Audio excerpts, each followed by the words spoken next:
kwamba mnamo tarehe 14 mwezi wa 9 mwaka 2025 lilipotiwa tukio la kutekwa nyara kwa binti ambaye anaitwa Shailozi Michael Mabula mwenye umri wa miaka 21, alikuwa ni mwanachuo katika chuo cha Mzumbe, chuo kikuu cha Mzumbe ndaki ya Mbeya, ambaye alikuwa katika kitivo cha sheria, na alitekwa na watu wasiofahamika, ambapo tarehe 16 mwaka 2025 mwezi wa 9 majira saa 5, yani tarehe 16 mwezi wa 9 mwaka 2025 majira saa 5 usiku, huko mtaa wa Moravian uliopo kata ya ICS jijini Mbeya, mwili wa mwanachuo huyo ulikutwa ukiwa umechomwa moto.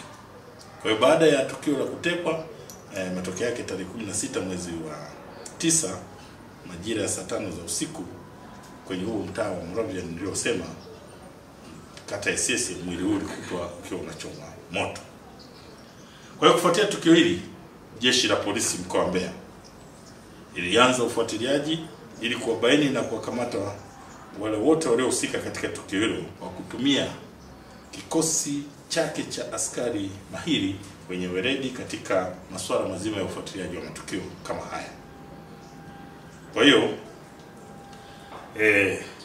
katika ufuatiliaji huo, mnamo tarehe 24 mwezi wa 9 mwaka 2025 majira ya saa 4 za asubuhi alikamatwa mtu mmoja anaitwa Marwa Nyahega John mwenye umri wa miaka 25. Huyu ni mkazi wa Uzunguni A hapa jijini Mbeya, ambaye katika mahojiano na hii timu ya upelelezi alikiri kuwa yeye pamoja na wenzake wawili ambao ni Edward Christopher Kayuni na Webusta William Mwantebele kwa pamoja walikula njama na kumteka nyara Shailozi Michael Mabula ambaye kwa sasa ni marehemu, kwa lengo la kujipatia fedha nyingi kutoka kwa baba yake mzazi aitwaye Dr. Mabula Michael.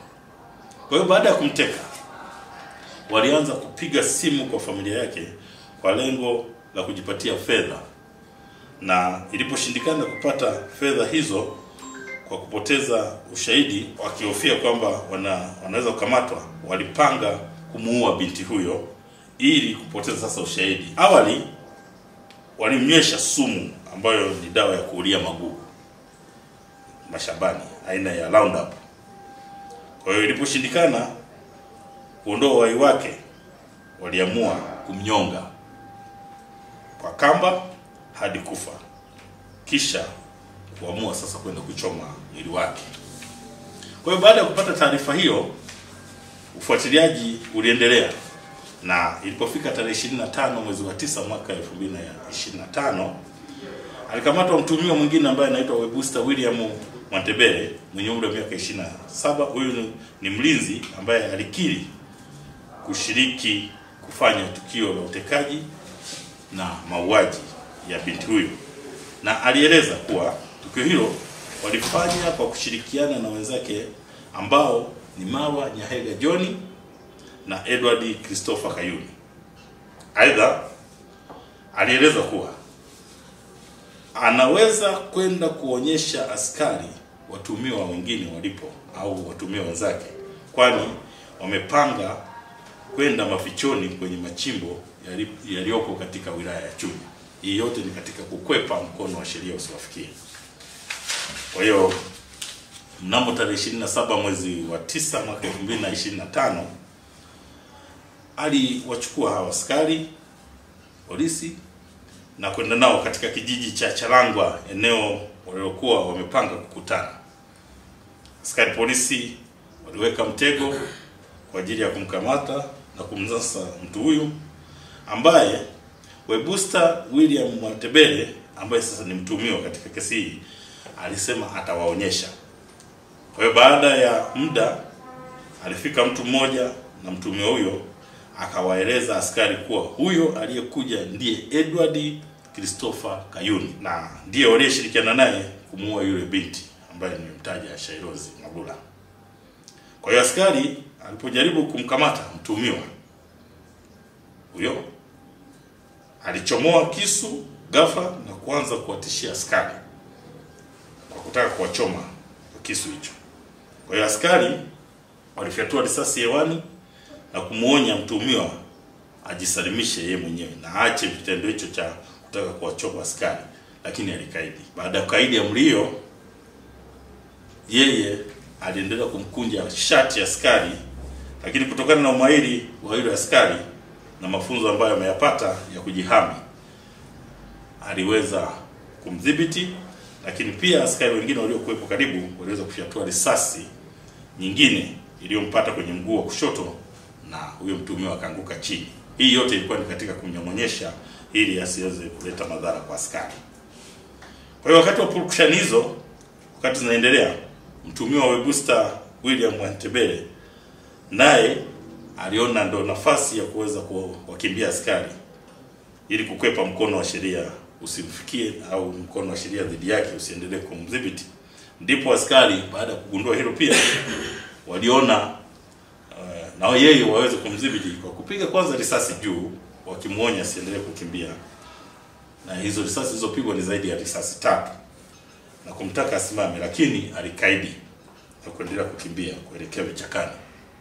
Kama mnavyojua, eneo la Charangwa liko kwenye kuna miti na makazi yako mbali kidogo, kwa hiyo alikuwa anakimbia ili aweze kujificha kuelekea kwa vichakani.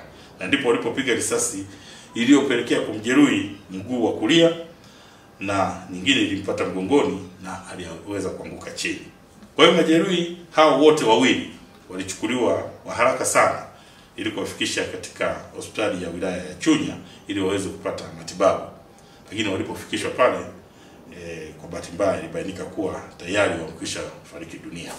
Aidha, katika ufuatiliaji zaidi wa tukio hili, mtuhumiwa Marwa Nyahega John alieleza kuwa wakati wakimpa mateso Shailozi Michael Mabula na kumrekodi kwenye picha mjongeo na kumtumia baba yake mzazi ili atoe fedha nyingi, alimkata binti huyo kidole cha mkono wa kulia, na baada ya mauaji hayo kidole hicho pamoja na nguo zake za ndani walizipeleka kwa mganga wa jadi na mganga wa kienyeji maeneo ya Isieche jijini Mbeya kwa ajili ya kuwafanyia zindiko ili wasibainike na wala wasikamatwe na jeshi la polisi au mtu yoyote kufuatia tukio hili ambalo wamelifanya. Kwa hiyo waliamini hivyo na walifanya hivyo. Kwa hiyo mtumia huyo baada ya mahojiano alikwenda kuwaonyesha askari kwa huyo mganga ambako walipeleka hicho kidole cha huyo marehemu pamoja na nguo zake za ndani. Sasa wakiwa njiani kuelekea kwa huyo mganga, mtuhumiwa Marwa Nyahega John alikurupuka ghafla wakati gari ikiwa kwenye mwendo na akajirusha chini kutoka kwenye gari, kitendo ambacho kilipelekea mtuhumiwa huyo alipata jeraha kubwa kichwani. Na kutokana na jeraha hilo, askari pia waliweza tena kumkimbiza katika hospitali ya rufaa ya kanda ya Mbeya ili aweze kutibiwa, tuweze kuendelea naye katika mahojiano, lakini kutokana na jeraha lile na kuvuja damu basi akawa amefariki dunia. Kwa jeshi la polisi mkoa wa Mbeya linaendelea na msako mkali watafuta na kuwakamata watuhumiwa wengine akiwepo huyu mganga wa jadi ambaye ameshiriki sasa kuchukua sehemu ya mwili, yani kidole pamoja na nguo za ndani za huyu marehemu. Lakini katika upekuzi wa hawa watuhumiwa ambao sasa ni marehemu kwa wote kwa pamoja, walikutwa wakiwa na pingu 2, vitambulisho 2 vya bandia vya Jeshi la Wananchi Tanzania yani TPDF vyenye picha na majina yao, lakini pia walikuwa na simu zenye picha zinazoonyesha namna walivyokuwa wanatekeleza uhalifu wao na kurekodi haya matukio na kuyorusha kwa mzazi. Na wakati huo taarifa kulingana na uchunguzi pia katika simu hizo pia walikuta kulikuwa na taarifa zingine za mawasiliano baina yao kabla, wakati na baada ya kumteka nyara kumuua huyu binti ambaye anaitwa Shailozi Michael Mabula mwezi wa 9 mwaka 2025. Kabla hili tukio la kutekwa nyara kwa huyu binti Shailozi Michael Mabula, ni kwamba hawa watekaji walijaribu kufanya tukio hili la kumteka binti mwingine ambaye anaitwa Adija, ambaye pia anatoka kwenye familia ya huyo daktari. Kwa hiyo binti yule kwa wepesi aliweza kupiga kelele, na watu walipojitokeza hii gari iliondoka. Hiyo gari pia tumeifuatilia na tumeikamata. Katika kuionyesha hapo mtaiona, na yule binti amekwisha itambua tayari kwamba ndio hii, kwa sababu alitupa description. Lakini pia tulipowapata watuhumiwa walieleza, na hii gari ni mmoja wapo wa watuhumiwa ambao tumewakamata.